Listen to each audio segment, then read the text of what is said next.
uyu mugoroba twarebye inkomoko y'isabato aho yakomotse. Abo twari turi kumwe twasanze ko isabato yakomotse ku muremyi Imana y'ijuru n'isi, kandi dusanga ko umuntu wayiruhutse bwa mbere ari Adamu na Eva. Ntabwo Adamu na Eva bari bagira ubwoko ngo bitwa Abaheburayo cyangwa Abisirayeli, bari bakitwa ibiremwa byaremwe ku ishusho yande y'Imana. Abo nibo bayiruhutse bwa mbere. Twasanze neza yuko yakomeje kuruhuka kugeza igihe n'Aburahamu n'abandi bayiruhutse, bigera kuri Yesu, bigera ku ntumwa ko bayiruhutse, ndetse tubona n'ibihamya by'uko Yesu ubwo yinjiye mu rusengero ku munsi w'isabato atari rimwe gusa. Tubona ibihamya by'uko intumwa zagiye kuruhuka zigeze ahantu baravuga ngo muzagaruke no ku isabato izakurikiraho. Aho ni inkomoko igaragaza aho isabato yakomotse. Uyu munsi tugiye kureba inkomoko y'icyumweru cyahimbwe n'abantu nacyo aho cyakomotse. Nubwo ibyanditswe byera bitubwira ko isabato ari umunsi wa karindwi, abantu bo bamenyereye ko isabato ari umunsi wa gatandatu w'icyumweru. Nubwo ibyanditswe byera bitubwira ko isabato ari umunsi wa karindwi, abantu bamenyereye ko isabato iba ku wa gatandatu. Aha hakwibaza impamvu Imana idahuza n'abantu ku birebana no kubara iminsi. Imana iti isabato n'umunsi wa karindwi, umuntu ati nawe ati isabato n'umunsi wa kangahe? Abo tumaranye iminsi twiga twasanze yuko Imana yaremye mu minsi ngahe? Minsi ngahe? Itandatu.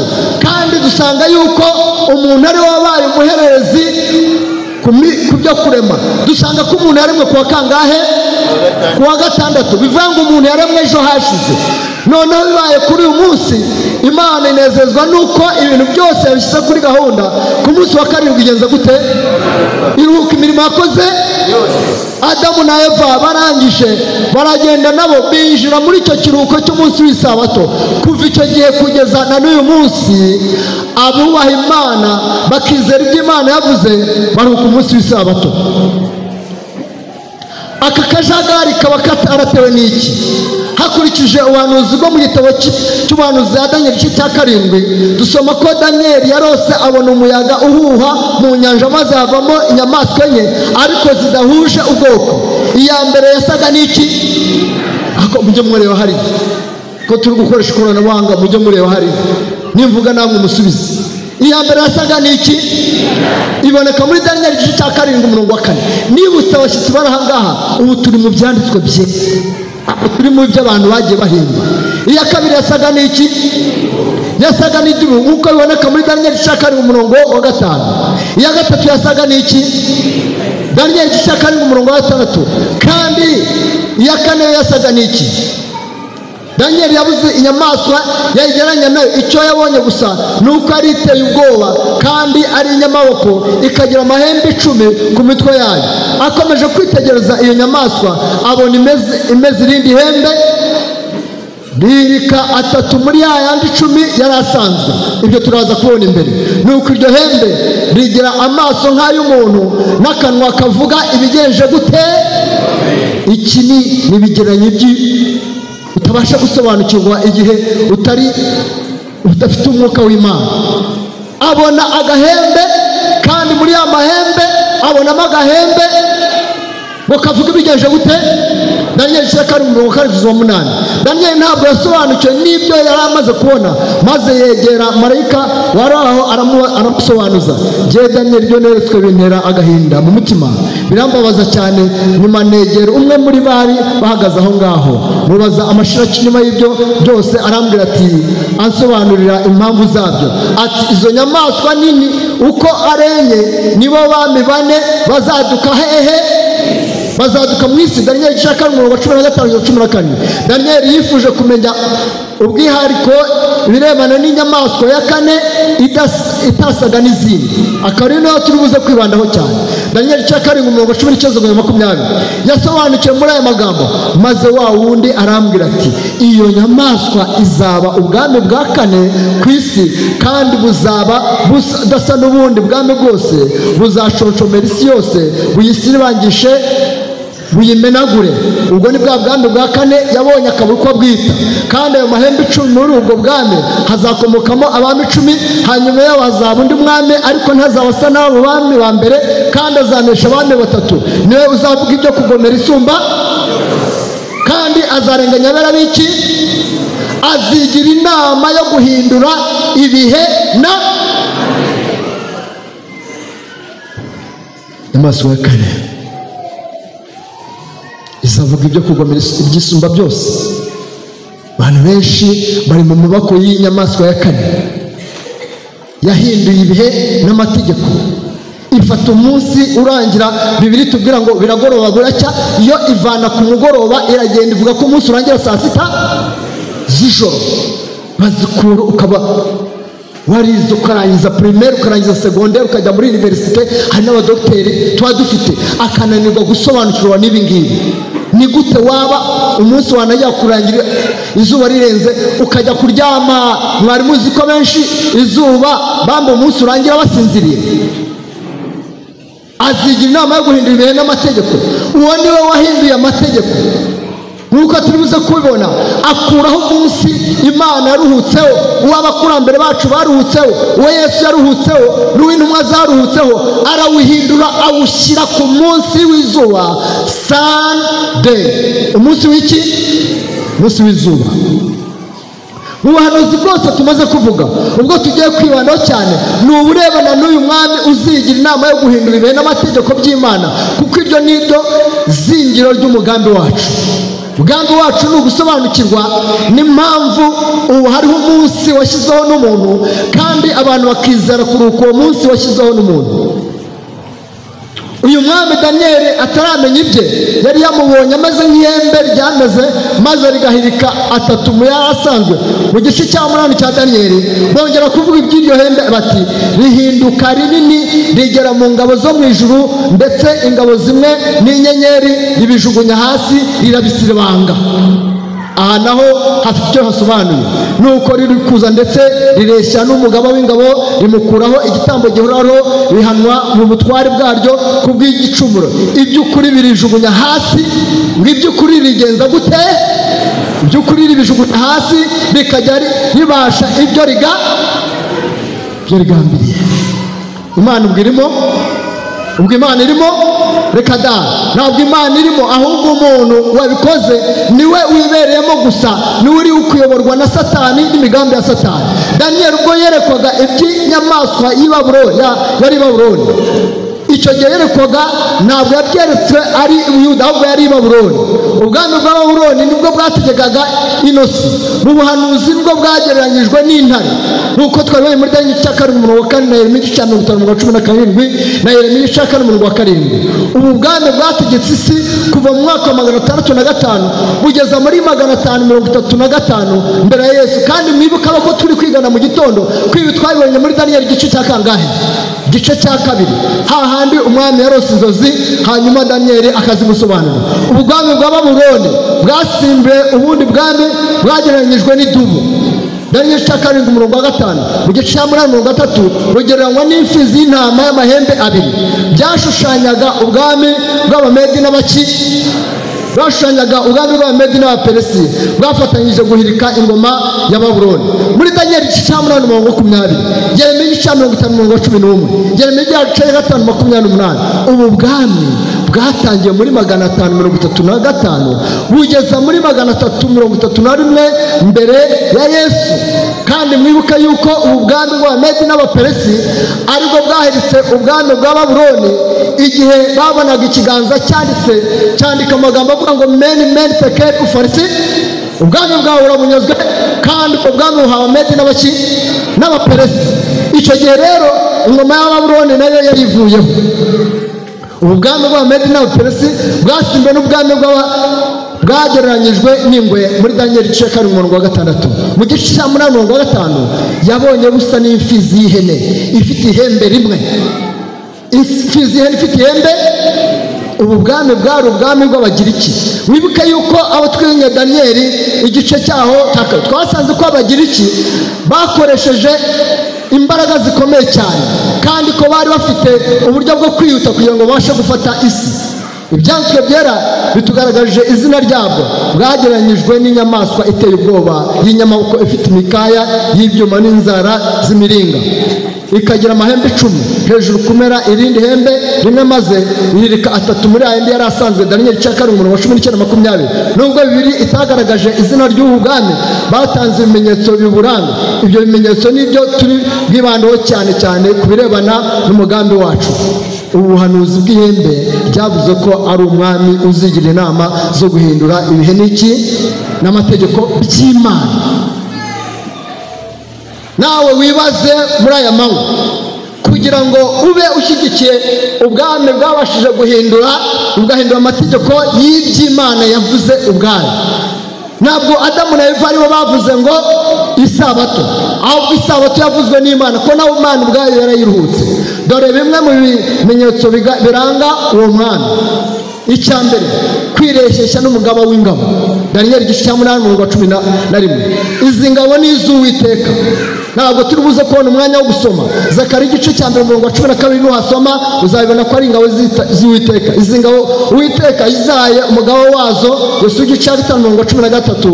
Umugabo w'ingabo z'Uwiteka ninde? Mukurikira hari. Umugabo w'ingabo z'Uwiteka ninde? Kuko niwe wahawe ubutware bw'ijuru no mu isi, nk'uko tubisoma mu butumwa bwiza bwanditswe na Matayo 28:16-18. None se umwami wigereranije na Yesu kuri ino si yaba ari nde? Mu butumwa bwiza bwanditswe na Matayo, Yesu yategetse abigishwa be agira ati, kandi ntimukagire umuntu wo mu isi mwita data, kuko se ari umwe, ari uwo mu ijuru. Kandi ntimuzitwe abakuru, kuko umukuru wanyu ari umwe, ari we nde? Ntabwo turi kumwe.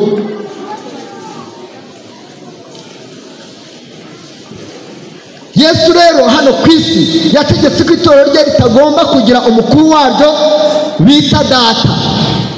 Iyo bavuze ngo papa, burya baba bavuze ngo ni data.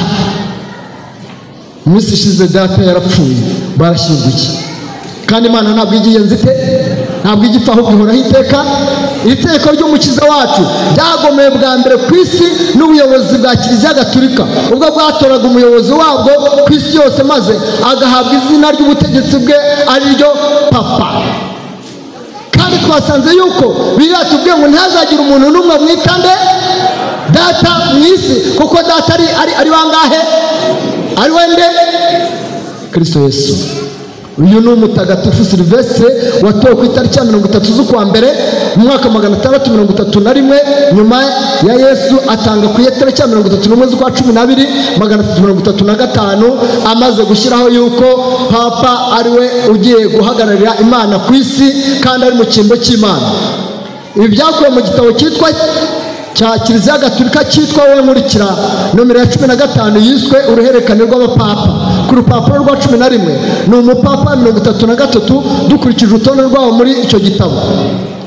Muri icyo gitabo Wowe Nkurikira nomero ya 15, ku rupapuro rwa 70 niho batanze ubusobanuro bw'ijambo papa. Bati papa ni ijambo rikomoka ku rurimi rw'Ikigiriki rivuga umubyeyi w'umugabo. Mu byanditswe byera, Yesu niwe wahanuwe ko azitwa data wa. Barangije bamukuraho iryo zina barishyira ku muntu upfa, biyita papa.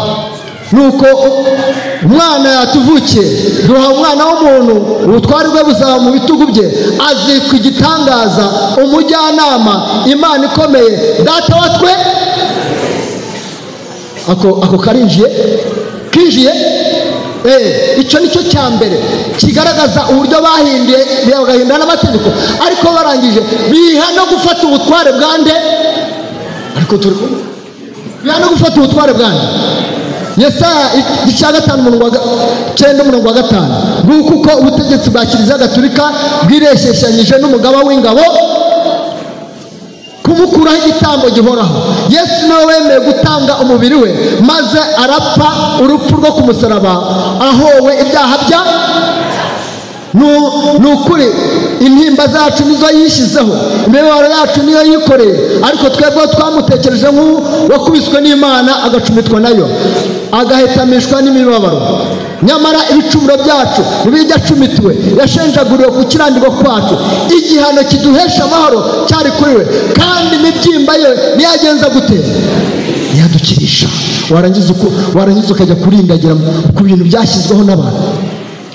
Mbese umunsi nyiri ibihe byose, mbese umunsi Yesu Kristo yahagaze hariya ku bicu agahamagara amazina y'abantu bageze ikirenge mu cye. Ubutumwa bwiza bwanditswe na Luka 16, yinjira mu rusengero ku munsi w'isabato, bamuhereza igitabo cy'umuhanuzi Yesaya, arakibumbura, arangira avuga ngo umwuka w'Iteka ari muri nde? Ari muri jyewe. Umunsi yamanutse akiyizira,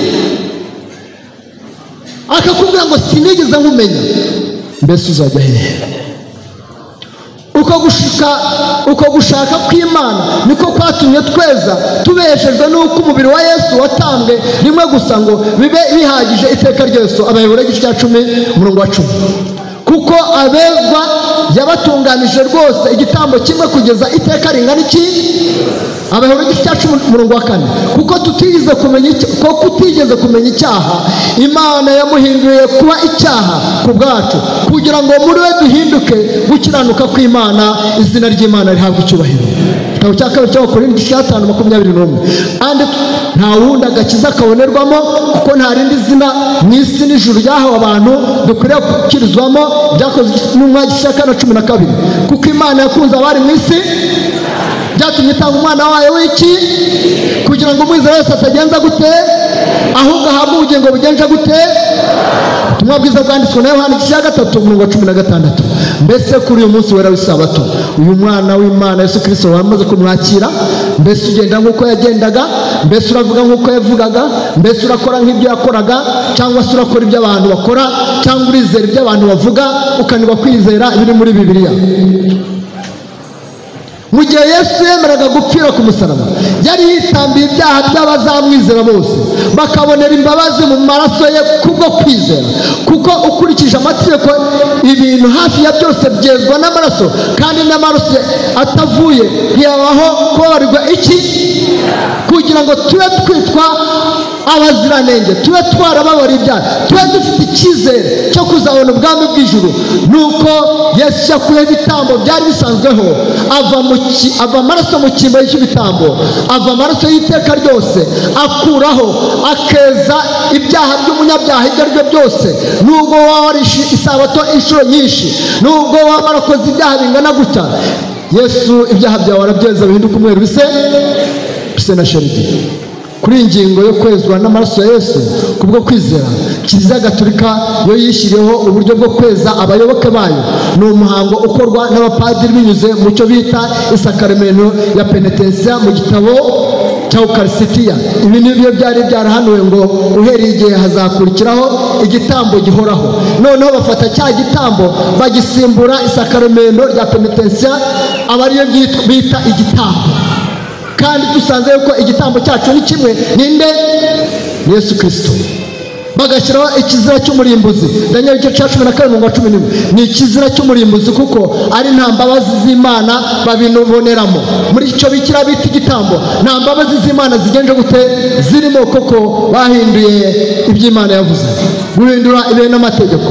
Uyu mupapa witwa Silvestre wategetse guhera ku itariki ya 31 z'ukwa mbere 314 kugeza tariki ya 31 z'ukwa 12 335 niwe wahangaye gukora ikintu kitigeze gikorwa n'uwo ari we wese hano ku isi cyose, gukuraho isabato mu myizerere ya Gikristo.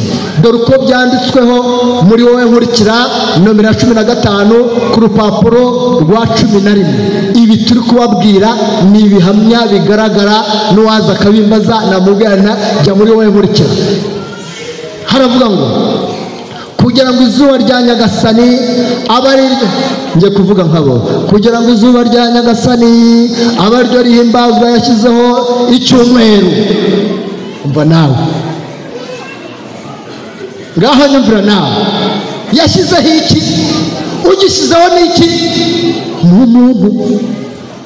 kandi agiye gushyiraho ari umuntu, kandi hari iby'Imana ubwayo yishyiriyeho, kandi tugomba kubahiriza Imana ko niwe muremyi wacu. Ntabwo turi umuremyi w'umuntu, ahubwo turi umuremyi w'Imana ishobora byose. Mu kindi gitabo cya Kiliziya Gatolika bita Gatigisimu ho bagira bati nuwe munsi abantu bakwiriye guhimbazaho Imana, bagasubiza bati nta wundi munsi dukwiriye guhimbazaho Imana uretse uwo Nyagasani Yezu yazutseho. Yesu yazutse kwa kangahe? Kuwa mbere w'iki? Imana ishyiraho isabato ku munsi wa kangahe? None se Yesu wavutse kuwa mbere w'iminsi 7 azuka yigeze avuga ngo noneho ubwo nzutse ngo bya bindi nakoraga byo kuruka ku munsi w'isabato ngo mbikuyeho, ngo noneho ngo ntumwa zanjye ngo size mbabwiye ngo noneho mujya muruhuka icyumweru? Hari ibyo yavuze kugeza ku rupfu rw'intumwa ya nyuma zapfuye witwaga Yohana, yaruhutse isabato.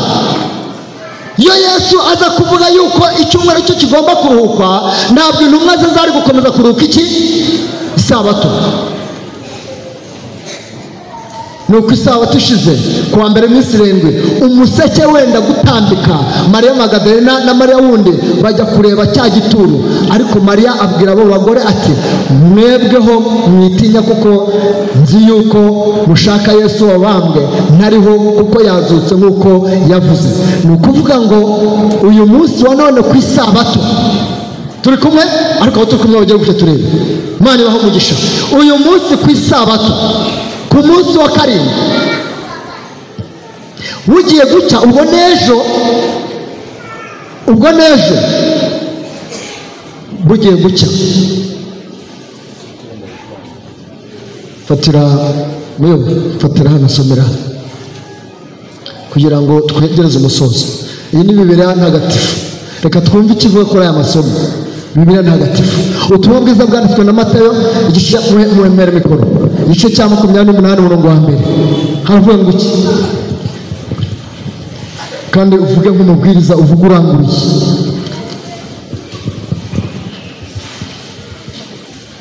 Ubutumwa bwiza bwanditswe na Matayo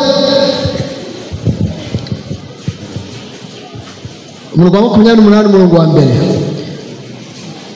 Amagambo aravuga ngo imva iri mu busa, isabato irangiye. Ariko banza babwire ko uri gusoma muri Bibiliya ntagatifu, atagira ngo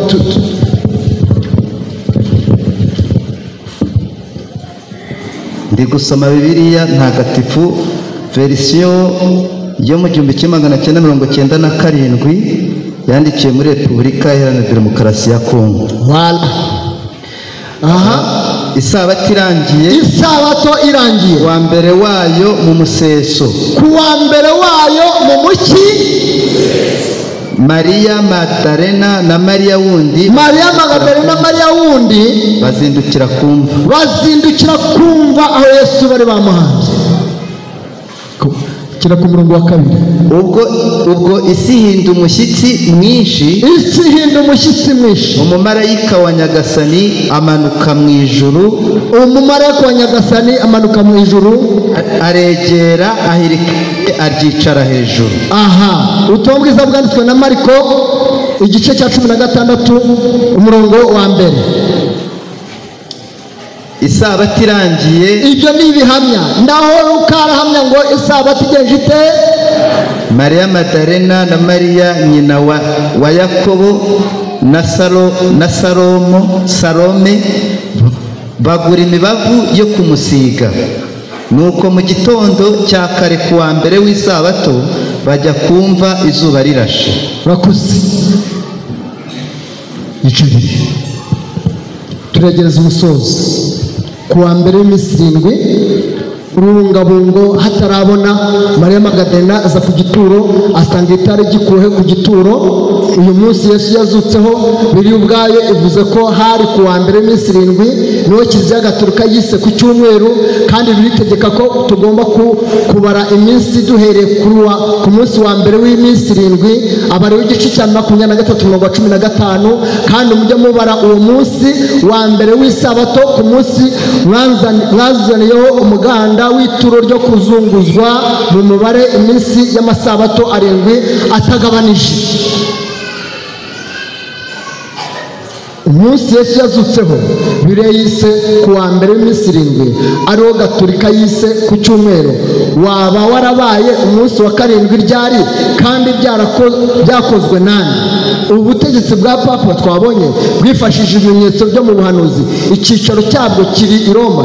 Iyi ngoma ya Roma rero irimo ibice bibiri ukurikiranye amategeko yayo. Igice cya mbere cya Roma cyategetswe n'abami b'abapagani, aribwo bwami bwa Kiliziya. Iyi ngoma rero ya gipagani niyo yategetse nyuma y'ubwami bw'Abagiriki uhereye mu mwaka 168 mbere ya Yesu. Iyi ngoma ya Roma ya gipagani iyobokamana ryabo ryari ugusenga ibigirwamana, ibishushanyo bibajwe by'igicuro n'iby'ibibumbano no guterekereza abazimu. Iyi ngoma ya Roma mpagani niyo Yesu yavukiyemo. Iyi ngoma yarakomeye kuruta izindi ngoma zo zabanje, dore ko ubuhanuzi buvuga umwami wabwo imbaraga ze ziba zikomeye, ariko ntizizaba arize ubwe. Azarimbura bitangaje, azabasha ibyo agambiriye, azarimbura n'ubwoko bw'abera.